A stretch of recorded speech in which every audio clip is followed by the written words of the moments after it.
My daughter threw a surprise retirement party for her stepdad. I found out about it through a mutual friend. She rented a hall, hired a photographer, gave a speech that ended with, "This is the man who sacrificed everything for me." She obviously didn't appreciate all I did for her. So I did something that shocked everyone. I will tell you. First, if you enjoy stories like this, you want to be part of the 10% of our viewers who click on the like button. This really makes us happy. If you are yet to subscribe to our channel, kindly support us today by subscribing to this channel. This helps us to bring you more beautiful stories. It will be great to tell us where you are watching us from in the comments section. Now let's get into the details of the story. You don't realize how loud the silence is until you sit in it with nothing left to prove. I'd been sitting in mine for 2 hours that Sunday, still dressed, hair done, purse by the door, waiting for the dinner plans that never came. She'd texted earlier in the week, saying she wanted to catch up and maybe try that new Mediterranean place by the river. So I held the day open, ironed my slacks, even baked that lemon bread she used to like. But the clock kept ticking and the phone didn't ring. That should have been my first clue. But the truth is, mothers don't catch clues. We carry them around like maybe we misunderstood. Like maybe it's us who forgot the time. Maybe we're overreacting. I always figured we were close in our own way. Not loud laughing, phone calling, tell me everything close, but respectful, reliable. I showed up. Always. When she had a fever in the 4th grade that wouldn't break, I sat on the cold tile floor in the hospital waiting room all night just to make sure they didn't brush us off. When she got into that fancy prep school, I picked up double shifts at the hospital cafeteria to pay for the uniforms and the piano lessons and the bus pass. When her father left, and Lord, did he leave, I let her believe it didn't hurt me just so she wouldn't carry the guilt. I was the woman who kept the ship sailing. Quietly, steadily, without applause. And I never asked for a trophy. But I think I assumed that one day someone would clap. It was a friend from work who told me. Barbara. Sweet woman. Loves her coffee with more cream than caffeine. We used to do book club together before my arthritis got too bad to sit that long. She called me up casual, like people do when they don't know they're about to throw a grenade into your heart. Your daughter's speech was so moving, she said. That part where she said he sacrificed everything for her? Phew, not a dry eye in the room. I blinked. Speech? I asked, gripping the phone like maybe I hadn't heard right. At her stepdad's retirement party, she replied, as if I'd been there, as if I had clapped, as if I had smiled and teared up and eaten the catered shrimp she said was to die for. I didn't say much after that, just thanked her and hung up. Then I sat back on my couch, opened Facebook, and watched my daughter's entire heart pour out for a man who walked into her life when she was already grown. The hall was decorated in gold and navy. Someone had designed a custom banner with his name and the words legend, mentor, dad. There were string lights and speeches, and even a slideshow of childhood photos. Photos that I took, by the way. Photos I paid for with overtime hours and aching feet. And then came the video. My daughter, on stage, in a navy dress that flattered her frame, clutching the mic with both hands like it was the only thing holding her together. This is the man, she said, voice trembling with emotion, who gave up everything for me, who stood by me when no one else did, who believed in me when I didn't believe in myself. The crowd cheered. Some wiped tears. I stared. I didn't even feel anger. Not then. Just gone. Like I'd been erased. I don't know how long I sat there. Long enough for the tea I never drank to go cold. Long enough for the light outside my apartment window to shift from warm to gray. My body felt heavy, like every bone had just remembered the years I'd carried someone who never looked back to see if I was still standing. And maybe that's what hurt the most. Not that she loved him. I never stood in the way of that. He was kind, a good provider, made her laugh. All the things a stepfather should be. But love shouldn't require revisionist history. You shouldn't have to erase one parent to make room for another. And yet, there I was. Uninvited, unacknowledged, unworthy of even a text. The car keys were still on the table. I had planned to give them to her next week. It was my car, 6 years old, still ran fine, but I was due for something new. I thought maybe I'd surprise her with it. Make a little ceremony of it. Put a bow on top, like they do in commercials. I'd even drafted a new will a few months back, quietly carving out the bulk of my estate for her. Not because she asked, not even because she needed it. Just because that's what mothers do. Or at least what I did. But suddenly, I saw it all with new eyes. I was useful, not loved. I was convenient, not cherished. So I sold the car 2 days later. Took the money, marched into the dealership, and bought myself something bold and red and luxurious. Leather seats. Heated everything. GPS that spoke to me in a soothing British accent. The salesman asked if it was a gift. Yes, I told him. For me. She texted the next weekend like everything was fine. Dinner, she wrote. No apology. No explanation. I agreed. I needed to see her face when I brought up the party. I needed to hear the words from her mouth. Because some betrayals you don't believe until they come with sound. And I'll never forget her voice, or what she said when I showed her the pictures. But that's a story for another chapter. I don't know what I expected when I slid my phone across the table that night. Maybe a flicker of guilt in her eyes. Maybe a long sigh. Mom, I didn't mean it that way. Or even a nervous laugh followed by some poorly rehearsed excuse. But what I got was stillness. She didn't blink, didn't flinch, just stared down at the image on the screen like it was a grocery list, something that didn't need her attention right this minute. It was the group photo from the end of the party. Her stepdad beaming in the center, her arm looped around him like he was the only person in the world who mattered. I watched her watching it, hoping for something, anything, that said I wasn't crazy for feeling like I'd been gutted. You weren't invited, she finally said, her voice flat as the water glass in front of her. Because it wasn't your night. That was it. No hesitation. No stammering. Just a casual confirmation that I had, in fact, been deliberately excluded. I stared at her, trying to reconcile this poised, polished woman with the baby I once held through ear infections and schoolyard bullying and the quiet terror of growing up in a fatherless home. The baby I protected from every sharp edge in the world, even when that sharp edge was her own father. And your speech? I asked, forcing my voice to stay calm, even as my throat burned. That part about him sacrificing everything? Did I hallucinate the last 3 decades? She leaned back in her chair then, crossing her arms like I was some unreasonable customer in a store she managed. Look, she said, he's been there. At my recitals. My college graduation. When I got my first job offer, he helped me negotiate the salary. He didn't throw it in my face every time he did something for me. He just did it. And that was when the anger finally crawled out from the quiet corner it had been crouching in. Because how dare she?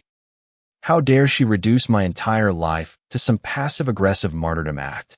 I didn't ask for medals. I didn't keep score. I kept lights on. I kept food in the fridge. I kept her clothed and safe and smiling when I had nothing left for myself. But suddenly, that was less than, because I didn't wear a suit or clap the loudest at her ceremonies. You think I threw it in your face? I asked, my voice shaking, not with rage, but disbelief. Sweetheart, I never said a word. I just showed up. Every time. Even when I was dead on my feet. Even when your father left and I had to figure out how to keep the house, the job, and you, all without falling apart. Her eyes narrowed then, and for the first time, I saw it. Resentment. Not just defensiveness. Not discomfort. But something deeper. Like maybe she'd been holding a list in her heart of all the ways I'd fallen short in her eyes, just waiting for a moment to read it out loud. He was better than you, she said, each word hitting like a slap. And I don't care how you feel about it. I don't remember what expression I made. I don't think my face moved at all. But inside, something broke.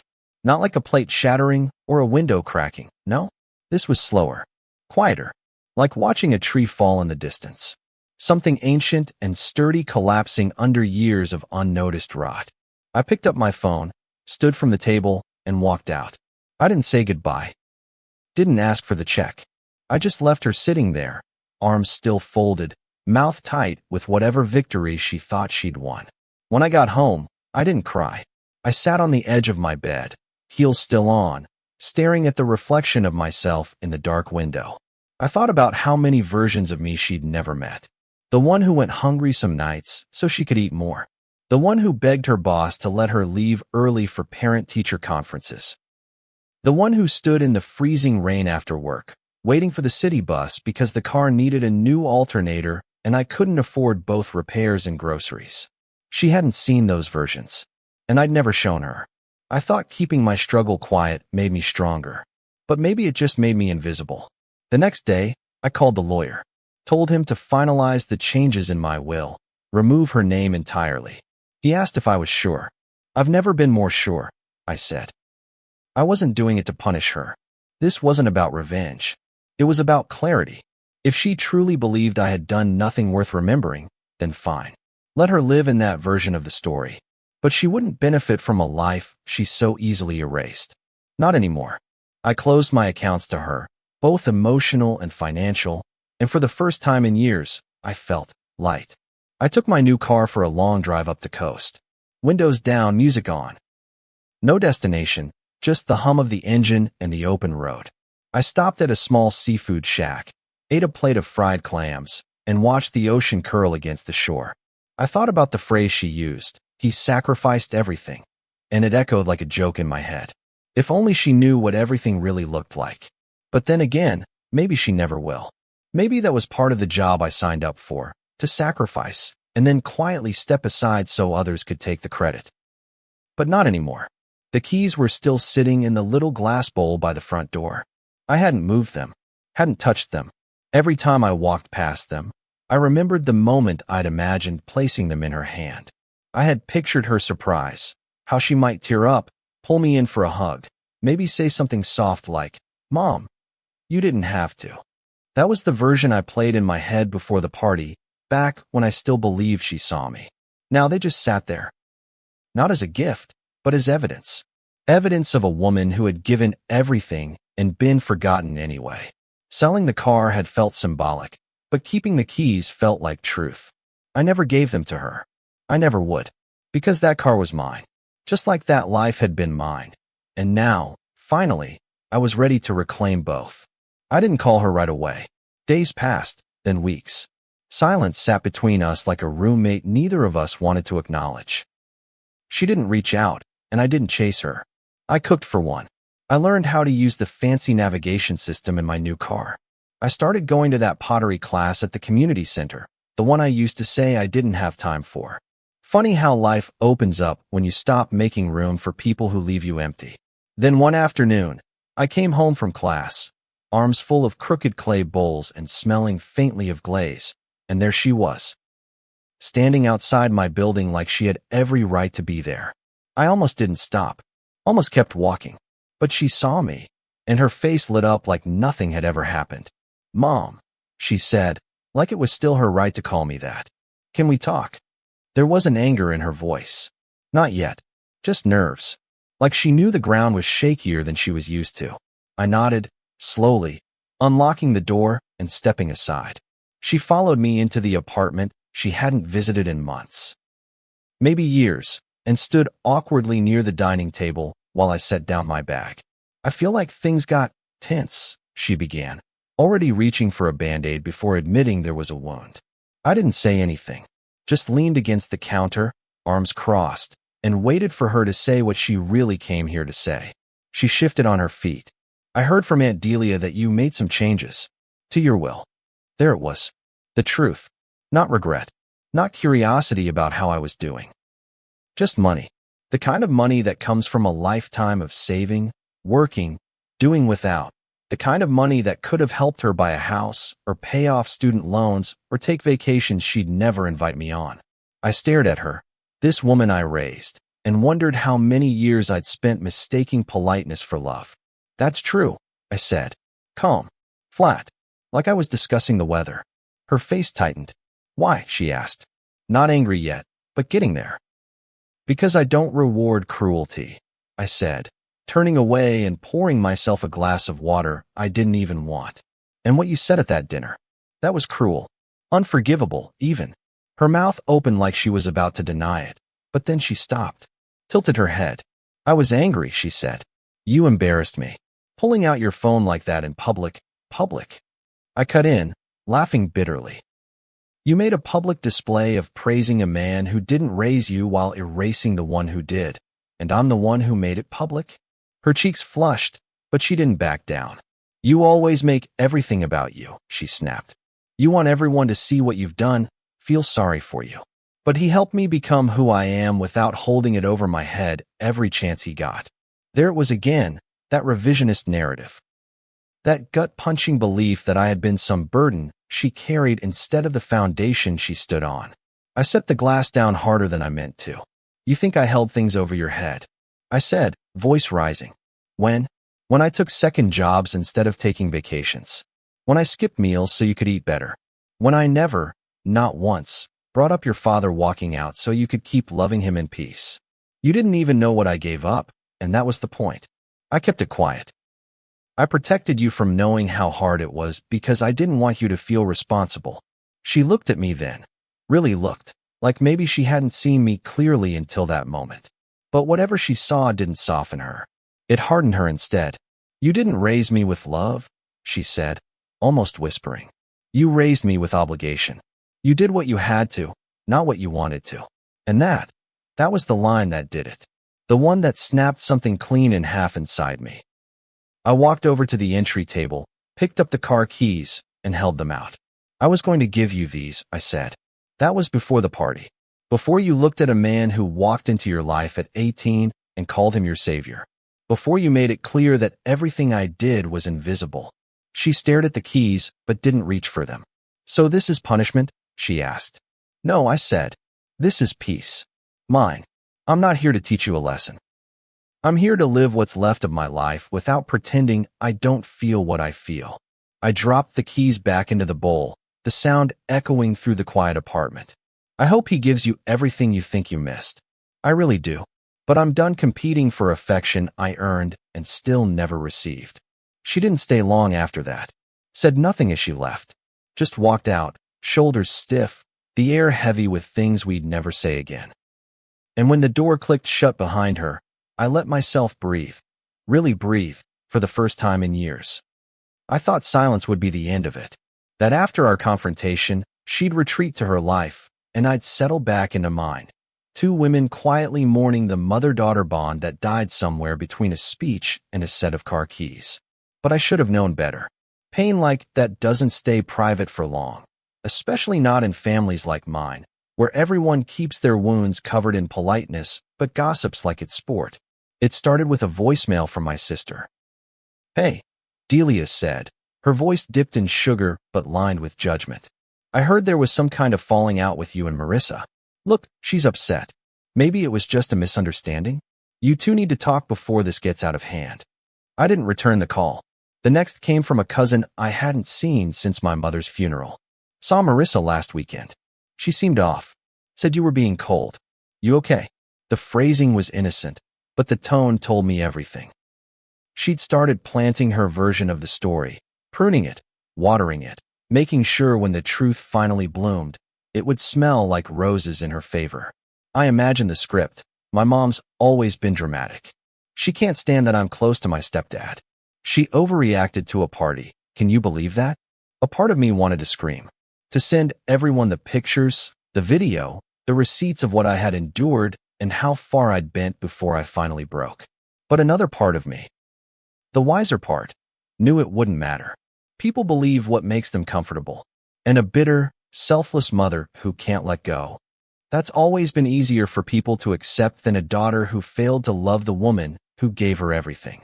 The gossip didn't sting as much as the realization that no one asked me what happened. Not really. No one called to ask, what did she say that hurt you? Or how are you feeling? They called to smooth it over. To patch the crack in the family mirror without ever asking why it broke in the first place. I suppose that's the problem with being the strong one. You spend so many years hiding your hurt that when you finally show it, people accuse you of ruining the peace. I ran into Barbara at the pharmacy, and bless her heart, she didn't play games. She's telling people you disowned her, she said, leaning on her shopping cart like the weight of truth was too heavy to carry upright. She says you changed the will because you're mad about the party. I laughed, short, bitter. Mad. I repeated. Mad would have been easier. Mad passes. I was erased. That doesn't pass. That stays. Barbara nodded, lips pursed like she wanted to say more, but didn't want to make it worse. I just thought you should know, she finally said, and I thanked her. Because at least she came to me. At least she didn't pretend to know the whole story. After that, I started hearing whispers everywhere. At the grocery store, after church, sideways glances from people I used to trade recipes with. I could feel the narrative solidifying without me. And for a moment, just one long, shameful moment, I almost gave in. I almost called Marissa, almost apologized for making a scene, almost begged for things to go back to the hollow, surface-level peace we'd had before. But then I remembered her face, the ease with which she said those words, "He's better than you. I don't care how you feel." That wasn't heat-of-the-moment anger. That was belief, rooted, grown over time. And no apology from me would dig that out. One night, I sat with my old friend Janine, one of the few who didn't ask questions with knives in them, and let it spill. The whole thing. From the car to the party to the speech to the fallout. I cried. Not loudly, not dramatically, just slow, quiet tears that I hadn't let anyone see. Janine reached over and squeezed my hand. "You know what I think?" she said, eyes sharp. "I think she loved the version of you that struggled. Because it made her feel like the savior, like the successful daughter of the poor, hard-working mom. But now that you're standing tall, now that you've said no more, that scares her. Because she can't hide behind your sacrifices anymore. She has to face what she did." It hit me like a slap. Because she was right. I'd made it too easy to take from me. Too easy to spin me into a background character while she played the hero. And the second I stepped into the spotlight, just for a breath, just for a moment, she turned on me like I was the villain. I thought of the new car sitting in my garage, of the pottery pieces on my shelf, of the tiny joy I'd been learning to hold. And I realized I didn't owe anyone an explanation for choosing peace. Still, the loneliness hit hard. Holidays came and went without a word from her. Christmas was quiet. I didn't decorate. I couldn't bring myself to. Instead, I took a road trip, alone, up through the mountains.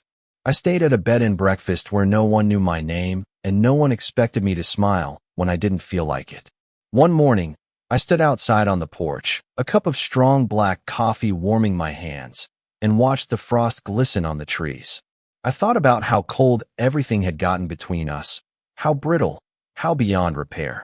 And yet, I didn't feel regret, just grief. Grief not for what was, but for what never really had been. The relationship I thought we had, it was only ever mine. And once I saw that clearly, there was no going back. She came back when the money finally felt real. It had been months, maybe 4, maybe 5, since she'd stormed out of my apartment, slamming the door behind her like I was the villain in a story she wrote and starred in all by herself. I hadn't heard from her. Not a single text. No birthday call. Not even a passive-aggressive email like the ones she used to send after minor disagreements. I thought maybe we'd just settled into the new normal. Two strangers who used to love each other in the complicated, obligatory way that mothers and daughters often do.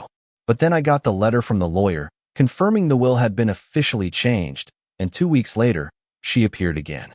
Not as a daughter, as a storm. She didn't knock this time. Just rang the bell, like she was delivering a package, instead of walking back into a room she had burned to the ground. I opened the door slowly, cautiously, and the moment I saw her face, I knew. The anger was right there, no longer disguised as disappointment or frustration, but naked and trembling with entitlement. "You changed the will," she said before I even greeted her. "You really went through with it." I nodded once. No excuses. No defense. I did. She stepped inside like she still lived there, her arms folded tightly across her chest like she had to hold herself back from throwing something. "Why would you do that to me?" she asked, her voice sharp with betrayal, as though I'd pulled a rug out from under someone who had been standing on solid ground. I wanted to ask her what she thought I owed her. I wanted to scream that love isn't something you inherit, it's something you nurture. But I didn't. I stayed still, my hands wrapped around a cup of coffee that had gone cold before her car even pulled into the driveway. "I didn't do anything to you," I said. "I did something for me." That was the line I'd practiced, the one that had kept me steady on nights when I questioned whether I was being too harsh, too prideful. She scoffed like it was the most ridiculous thing she'd ever heard. "You think leaving your only daughter out of your will is for you," she snapped. What kind of mother does that? That was the moment it clicked, like something inside me cracked open and let light pour in. The kind who's finally done begging to be seen, I said. The kind who spent 3 decades sacrificing everything so her child could rise, only to be told that none of it counted, that someone else gave up everything, as if I was just background noise. Her face twisted, but I didn't stop. I couldn't. I gave you a life, I continued, voice rising. And then I gave you the freedom to rewrite that life however you wanted. And you rewrote it without me. She paced then, like she couldn't stand still long enough to let the truth settle on her shoulders. You always twist things, she muttered. You make everything about your pain. You act like being a mother was some great burden. I nearly dropped the mug in my hands. It was a burden, I said louder now. That doesn't mean I didn't love you. That doesn't mean I didn't want you. But don't you dare pretend it was easy. Don't you stand here and erase the nights I went without sleep, without food, without help, just so you wouldn't feel the weight of what I was carrying. She stopped pacing, finally, and looked at me, and for a split second, I saw something flicker in her eyes. Not regret, but maybe recognition. Maybe a crack in the mirror she'd built to see herself as the grateful daughter and me as the ungrateful mother. But it was gone just as quickly as it came. So that's it, she asked. You're cutting me out forever? I shook my head. No, I said softly. I'm not cutting you out. I'm letting go. There's a difference. You walked away a long time ago. I just finally stopped chasing you. She didn't cry. I didn't either. This wasn't the kind of pain that bleeds out of your eyes. It was the kind that settles in your bones, quiet, deep, permanent. She stared at me for another long minute, then turned to leave. At the door, she paused. He never tried to replace you, she said. He just showed up. I almost laughed. Not out of bitterness this time, but exhaustion. And so did I replied. Every damn day. You just stopped noticing. Then the door closed again, gently this time, but no less final. After she left, I sat in my living room and thought about grace. Not the pretty kind, not the kind you pray for or whisper about in church, but the gritty, quiet kind you give yourself when no one else will. I thought about all the years I showed up for someone who never learned how to show up for me. And I realized something that should have devastated me, but somehow didn't. My daughter was never cruel by accident. She was indifferent by choice. And in that indifference, she caused more harm than she probably ever understood. I didn't change the will to punish her. I changed it to protect myself. From further disappointment. From false hope. From the kind of heartbreak that sneaks in disguised as love and makes you doubt your own worth. It wasn't about money. It was about legacy, about the story I leave behind when I'm gone. I wanted that story to reflect who I really was, not a background character in someone else's success, but a woman who gave everything, lost herself, and then found herself again, right in the ashes of that loss. There's a certain kind of quiet that comes after the worst has already happened. It's not peaceful, not at first. It's hollow, still, like standing in a house stripped of furniture, where the echoes are louder than the memories. That's what my life felt like after she walked out that last time. There was no screaming, no dramatic goodbye, just a door that closed, a silence that stayed, and a decision I refused to take back. At first, it unsettled me. I'd spent so long measuring my worth by how needed I was, how often the phone rang, how many favors I could still offer. But now the phone didn't ring, and the favors had dried up. And what was left? Me. Just me. Alone with a stack of books I hadn't read, a garden I hadn't tended, and a life that still had breath in it. Even if love felt like something that belonged to the past. I woke up on a Wednesday and realized I hadn't cried in over a month. That startled me. Not because I missed the crying, but because I'd grown used to it. The way it crept in during the quiet hours, the way it soaked into my pillow in the dark. Grief had become my companion. But grief, I discovered, is like a guest that overstays. Eventually, you stop opening the door for it. Instead, I got up, made myself breakfast on a real plate. Not over the sink, not straight from the fridge, and I sat outside on the balcony, letting the sun hit my face. It felt warm. Undeservedly so, and yet I didn't move away from it. That day, I didn't think about her. I didn't wonder if she was okay, or if she was telling someone else that I'd wronged her. I just existed. and that felt like progress. Some weeks later, I bought a ticket to Santa Fe. I'd always wanted to go. Something about the colors, the air, the way people there seemed to breathe slower. I used to tell myself I'd go when I retired. But that was back when I thought retirement would look like holidays with grandchildren and Sunday dinners with my daughter. That version of the future had dissolved, not with a bang, but with a sentence. He's better than you, and I don't care how you feel. So now, I was writing a new version. One that didn't wait for approval. One that didn't apologize for starting over. Santa Fe was a revelation. I wandered the markets, bought handmade pottery from women who called me sister, even though we'd only just met. I took a watercolor class with people twice my age and laughed more in that week than I had in the last year. I didn't check my phone often. There weren't any messages to read, and oddly, I didn't feel the usual ache when I saw the empty inbox. That space that used to belong to her had begun to close. Not out of bitterness, out of necessity. You cannot live a whole life waiting for someone else to call you worthy. That's a job you either take on yourself, or you walk around empty-handed forever. On my last day there, I met a woman named Claudine. 73, silver curls, eyes sharp as a hawk. We shared a bench near a sculpture garden, both of us sipping cold drinks in the dry heat. She asked what brought me to New Mexico, and I told her the truth. I didn't tell the story with tears, just facts. A daughter who grew up, rewrote history, and left me out of it. A mother who gave too much, then finally stopped. When I finished, Claudine looked at me for a long time. Then she said, "So you finally chose yourself. Good. Took you long enough." And we both laughed. The kind of laugh that shakes loose a little grief from your ribs. I came home with a tan, some art supplies, and a new understanding of what freedom felt like. It wasn't just absence. It wasn't just a break from responsibility. It was permission to want joy, to claim space, to speak without softening the edges. I didn't pretend everything was fine. I wasn't naive enough to think healing erased pain. But the sharpness was gone. The ache had dulled. I could talk about her without flinching. I could say her name without losing sleep.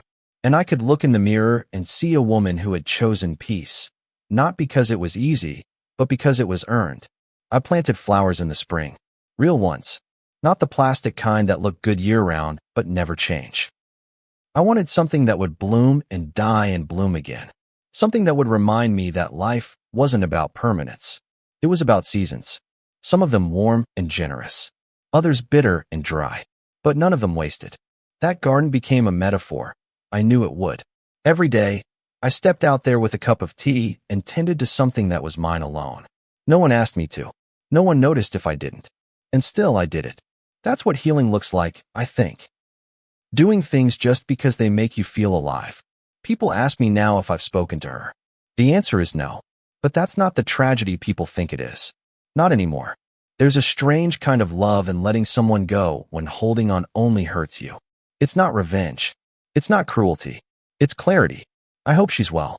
I hope she grows into someone who one day understands what it costs to raise a child with both hands and still be seen as invisible. I hope she tells a different story to her own children, one that honors truth instead of rewriting it. But I also hope she doesn't come back just to ask for forgiveness I'm not ready to give. I've learned how to say no now. To her. To anyone who makes me question my worth. I buy myself fresh flowers. I get massages. I listen to jazz while cooking. I no longer shrink for anyone. That's what my daughter never understood. That love isn't about who shows up for the photo ops. It's about who stayed up with you when you had nightmares, who made dinner even when they were exhausted, who kept showing up even when it hurt. I did all of that, and I don't need her to validate it anymore. My name is no longer just Mom.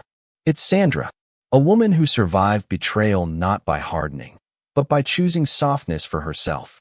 A woman who gave too much for too long and finally gave herself permission to stop. I don't regret being her mother. I regret letting myself disappear in the process. But not anymore.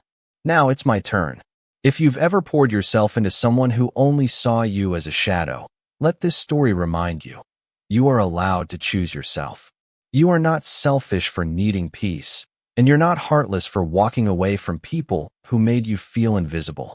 If this story spoke to you, like this video so it reaches others who need it too. Share it with someone silently suffering. and subscribe to the channel, because here, your stories matter.